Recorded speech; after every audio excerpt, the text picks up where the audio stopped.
Very gingerly. No. Grading in an online context is not much different than grading in a regular course. I mean, to be honest, I mean, you're looking at, you've thought it out before. The advantage, I guess, when you start thinking back, if I'm going to loop back here since we're down to grading now, I mean, the advantage of the online course, it really forces you to lay everything out ahead of time before the course starts.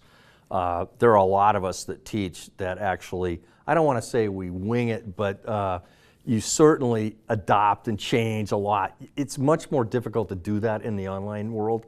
And so you tend to lay things out ahead of time. So in the grading, you've really thought through what you're going to grade and when it's going to be done. Students aren't any different. I mean, if they have an online assignment done in the Dropbox, when do they want it? They want it tomorrow. Well, good luck, like I tell them. I mean, yeah, okay, so I got 25. You want it tomorrow? Let's see if I spent 15 minutes on each one. How many hours? Yeah, okay. I'll spend a minute on each of yours. How's that? No. So in that context, the level of urgency for the students in the grading is no different. They want to know.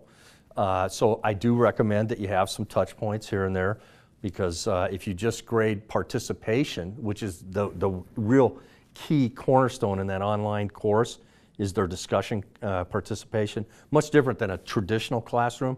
I mean, you can still have exams, but I'm saying you tend to weight the participation much greater in an online course. What I do there, because again, if you don't give them feedback on a consistent and regular basis, they don't know how they're doing. And so I typically tend to go in like at 2 weeks or 4 weeks. I give them kind of a partial discussion grade, so they get an idea that, okay, the level of interaction that I'm doing online is sufficient, it's not, or if I want an A, I'm going to have to up it, and that's what I'll tell them. I'll say, yeah, it's great, you've been in there on a number of them, but you're not providing examples, you're not asking, because you can, with the software online, you can certainly look and see who's authoring the questions and who's just responding. Well, I look at a mix of that. I really want you to author some questions. I want you to come in and ask some questions of your fellow students.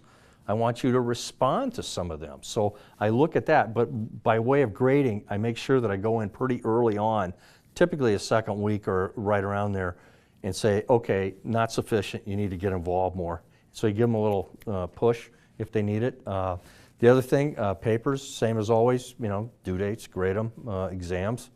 You can do them online. Like I said, you can do a quiz anytime. So I mean, grading, not a lot different, but the participation is the big thing that's different, and you need to give them feedback. You can't wait and just give them a grade at the end, because they won't know why they got that grade typically. And the other thing I would tell you as an instructor, I think it's real important. I think you really need to, this is where back to what I said all along, you need to be involved in these discussions, because it's too easy to just look at that tool and see how many, the quantitative number. Okay, yeah, Terry participated in 20 discussions and he authored 5, and this guy did 100 and he authored 50. Okay, well, he fails, this guy gets an A. Well, no, go back and look, because this guy, half of those 100 responses may have been, oh, I agree, oh, yeah, you know, and look, one word, not even a discussion. So you need to really be involved there. So you have to be very careful there. So don't just assume that it's something that they understand and they get that, oh yeah, I'm participating. They don't know. They really don't know. So like I said, I think from the grading perspective, that's key.